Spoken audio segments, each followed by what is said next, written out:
and welcome to the World Quality Commitment Paris 2009 ceremony for the presentation of the WQC Award in the Gold, Platinum, and Diamond categories. Liliana Kalashi 2010 was awarded by Business Initiative Direction. I'm very honored to be here in this award ceremony. From country, people, residents, and services of Europe, London.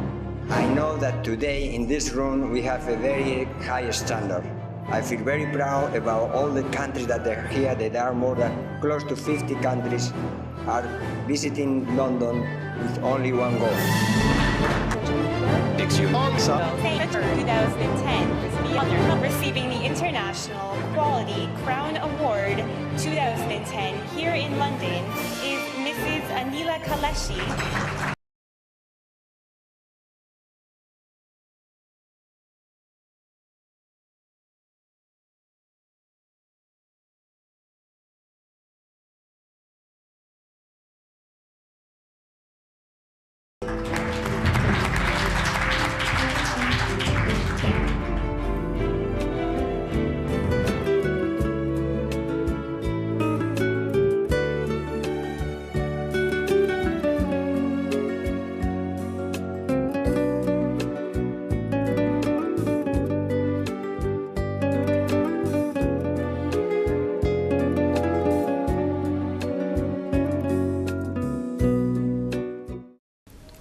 Përshëndetje, sot unë kam një të ftuar shumë të veçantë.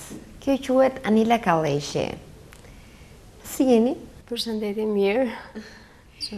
Po me origjinë nga jeni? Origjina ime është qyteti i Shkodrës, një qytet me tradita mjaft të mëdha, një dashme për traditat e kulturës dhe rezultatet e mrekullueshme që kanë në të gjitha fushat, pikturën, sportin, një qytet vërtet me tradita të mrekullueshme dhe jam krenare për këtë prejardhje. Megjithatë, origjina ime e vjetër është gjyshërit e mi janë me origjinë nga Bosnia e Hercegovina. Rrjedh nga një familje e thjesht mund të themi, por që vërtet me një kulturë mjaft pozitive, mjaft ngrohtë, me një kulturë më kanë mësuar që të jem dikush në jetë dhe besoj se e kam arritur. Çfarë bani mend nga nëna dhe gjyshi juaj? Kam pasur fatin të njoh vetëm 3 gjyshërit e mi. Babait tim nuk e kam njohur, gjyshin nga babai. Kam pasur një gjyshe, nënën e babait, një gjyshe vërtet shumë të mirë, ndoshta të gjitha gjyshet janë të mrekullueshme, por besoj se ajo ka qenë gjysha më e mira në botë, mund të themi. Sot nuk jeton më dhe më vjen shumë keq, ndoshta po të kisha mundësi t'i falja ndoshta 10 vite nga jeta ime, do ja falja me shumë kënaqësi. Po kështu dhe gjyshërit nga mamaja kanë qenë njerëz të thjeshtë, njerëz me parime, njerëz të zgjuar dhe shumë bujar. Çfarë ju kanë nxitur prindit tuaj? Unë rrjedh nga një familje artistësh. Mamaja ime ka qenë 30 vjet profesioniste në estradën e Shkodrës, ndërsa i madh ka qenë Faruk Adeshi, mjeshtri i madh i sportit, mjeshtër një talent në arenën ndërkombëtare botërore, me rezultate të shkëlqyera dhe jam rritur në frymën e 2 personave mjaft të njohur në Shkodër për të gjitha rezultatet e shkëlqyera që kanë pasur dhe jam vërtet e lumtur që jam fëmija atyre prindërve të mrekullueshëm. Më kanë ushqyer dhe nxitur, natyrisht nuk kanë preferuar që unë të isha pjesë e artit apo e sportit, në fakt. Për këtë do doja të isha ndryshe, ndoshta pse jo të më kishin dhënë të gjitha mundësi që ato patën në jetë për të qenë dikushi, pavarësisht se unë u bëra dikushi, por në një frym tjetër, në një vend, në një pozicion tjetër. Megjithatë, dhe besoj se nuk e kam ulur emrin e tyre, por përkundrazi e kam ngritur kudo më lart. Do të tregojnë dhe rezultatet dhe arritjet që kam pasur në arenën ndërkombëtare. Megjithatë, është peng në jetën time që ato nuk më lejuan të merja të isha një pjesë e artit apo e sportit, por janë përpjekur në të gjitha mënyra që unë të isha një studente e shkëlqyer, që unë të zotroja mjaft gjuhë të huaja, që unë të isha dikush në jetë. Cilat ka qenë pasionet dhe ëndrat në adoleshencën tuaj? Si çdo vajzë e re, kisha dhe unë ëndrat dhe pasionet e mia, thash më pëlqente shumë që të isha në botën e artit, pavarësisht se unë jam angazhuar në mjaft evente të ndryshme të estradës profesioniste të Shkodrës, natyrisht gjëra të voçkla, jo gjëra që mund të mbahen mend, por ajo ishte një ëndër në sirtar. Një ëndër tjetër e imja, një pasion tjetër i adoleshencës ishte fotografia. Jam e çmendur për fotografi, mund të themi. Mund të kem në arkivën time mund të kem mbi 40-50.000 fotografi të mia personale. Thuajse çdo ditë fotografohem, thuajse çdo ditë fotografoj. Kjo është një ndër pasionet e mia, mund të themi. Jam marrë me sport në atë periudhë, në adoleshencën time, ndoshta në fëmijërinë time, jam marrë me sport, kam lexuar libra shumë, por kanë qenë gjëra të voçkla, pasi prindrit e mi gjithmonë kanë preferuar që unë të isha një studente e shkëlqyer, të mësoja dhe të më shmangnin ndoshta në këto aktivitetet e tjera, të cilat unë i kisha ndoshta me një kënaqësi dhe me dëshirë. Qëllat tekën e preferuar në universitet? Në kohën kur unë mbarova shkollën e mesme, në fakt degët ishin ndashur nga komiteti ekzekutiv në atë kohë, dhe rastësisht qelloi që unë të merja të mbaroja si fakultet të parë fakultetin ekonomik. Nuk është se nuk më ka pëlqyer dhe nuk më pëlqen, ndoshta pse jo, ndoshta në një të ardhme kjo është lidhja ndoshta bashkë me biznesin tim që është bërë ndërmjet shkollës, fakultetit të parë dhe ky fakulteti i dytë. Ndryshe, përderisa sot kam një biznes të suksesshëm, aftësitë menaxheriale, financiare, mënyra se si e kam gjithçka e kam programuar, e kam ndërtuar, besoj që kanë lidhje edhe me fakultetin e parë që kam bërë, me fakultetin ekonomik. Më pas jam përkushtuar fizioterapisë, gjithashtu dietologjisë, dhe mund të themi që jam kompletuar në mënyrë më perfekte, duke mbaruar edhe 2 mastra, një në Londër, një në Amerikë, për nutrition dhe për weight loss control. Këto janë ndihmëse për profesionin që unë kam zgjedhur më pas, për të qenë shërbim të femrave për të pasur një trup sa më të lezetshëm, sa më të bukur. Ishit tip i afrueshëm me shokët dhe me shoqet e student? Apo? Kam pas një mama që ka qenë shumë e egër, mund të themi, me mua, me jetën time ndoshta, dhe me plot gojë mund të them që nuk është se kam kaluar fazat, etapat e një fëmije, duke filluar që nga fëmijëria, adoleshenca, rinia, dhe më pas periudha tjetër. Pasi kam pas një mama shumë strikte, shumë korekte, më ka ndënjur shumë e ftohtë dhe egër, duke mos më lejuar që të rija me shumë shoqëri mike, të provoja festat e famshme të adoleshencës, ditëlindjet, bëja luftë të madhe për të vajtur në shtëpitë mike vetëm mia kur kishin ditëlindje apo jo. Por gjithsesi është përpjekur në një farë mënyre që të më ti përkushtoj vetëm mësimeve dhe e përjetoj këtë gjë. Natyrisht do doja si gjithë fëmijët të kisha periudhën fazet e mia të fëmijërisë, lodrat, më mungojnë shumë lodrat, më mungojnë shumë mbrëmjet e gjimnazit, shoqërisë, por gjithsesi do themi që kam jetuar, jam munduar, jam përpjekur të marr më të mirën e mundshme ndoshta. Kam pasur fatin që prindrit e mi i matë udhtonte jashtë në atë kohë, pasi ishte sportist me shumë emër dhe pothuajse 3-4 herë në vit dilte jashtë. Nuk isha atë kohë, ajo periudhë ishte periudhë goxha e varfër, goxha e vakët, dhe unë kam pasur fatin që të kem ndoshta mundësinë jo si shoqet e mia, miket e mia, por të vishesha, të ndrohesha, dhe kjo mund të futet dhe në hobet e mia, mënyra e të mbajturit, e të veshurit, gjëra që nuk më kanë munguar gjatë gjithë jetës. Ndoshta me këto i kaloja ato gjëra që më mungonin, që më linte ime më mangut. Arsye që u shpun të bënit masterin në Londër?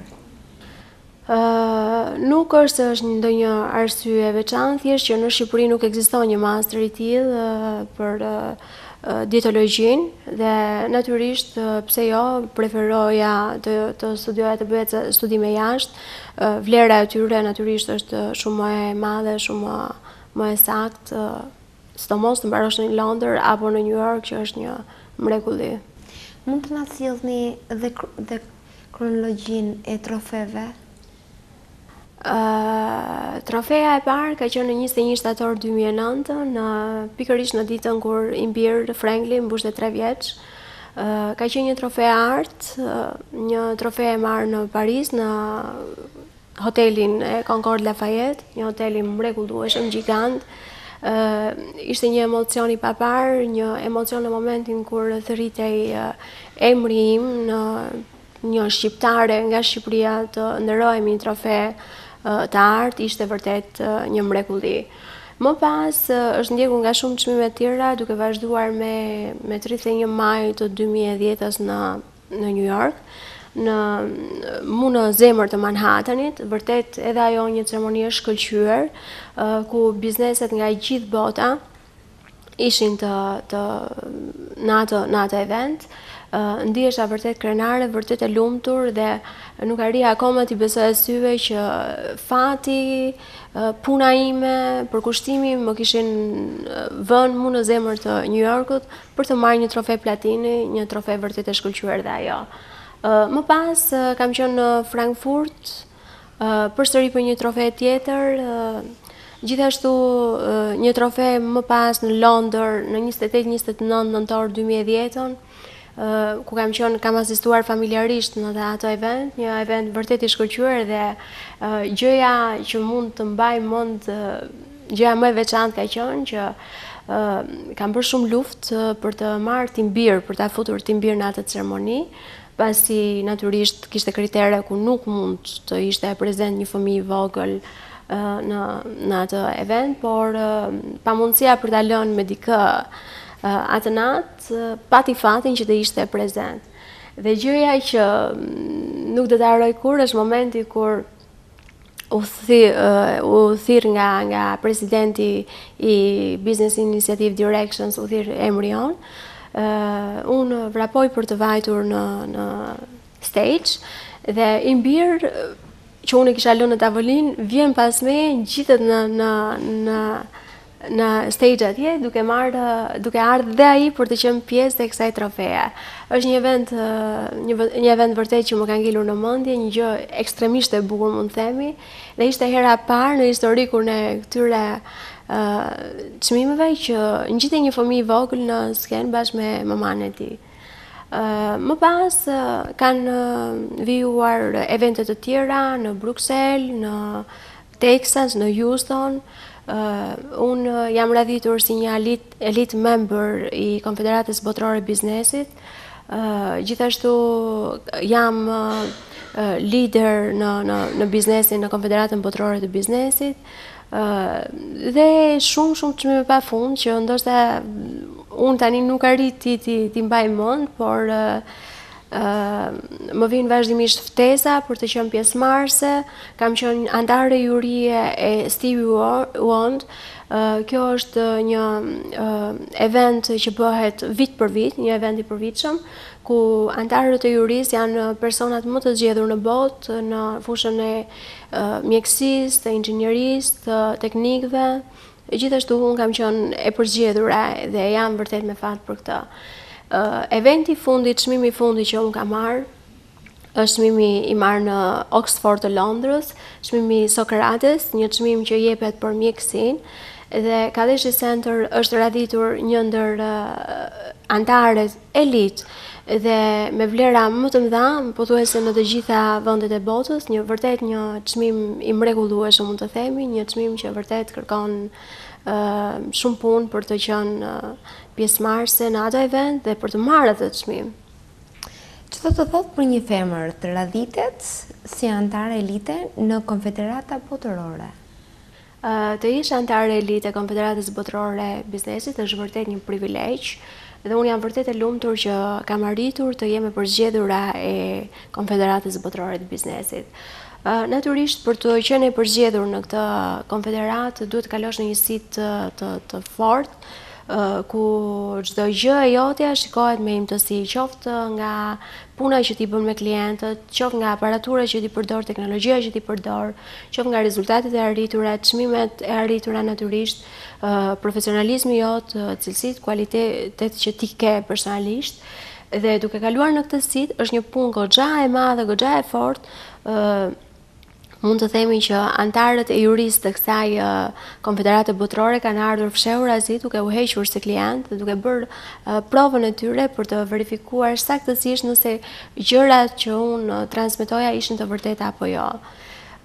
Jam e lumtur që jam e përgjedhur në këtë konfederat botërore dhe mund të them që jam shqiptarja e vetme që jam antare elite e kësaj konfederate.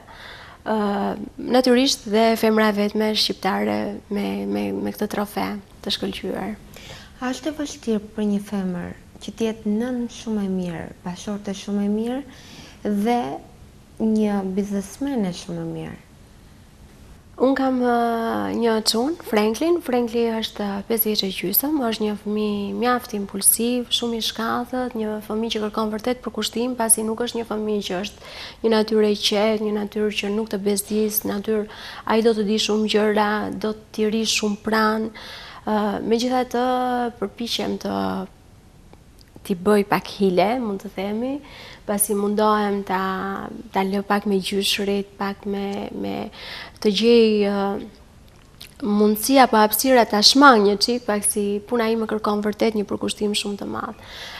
Natyrisht për të bërë bashkëshorten e mirë përpiqem me të gjitha mënyrat, por gjithsesi kam pasur fatin ndoshta që bashkëshorti im të më kuptoj, të më lëri tolerancë për atë që unë kërkoj vërtet ta bëj me shumë pasion.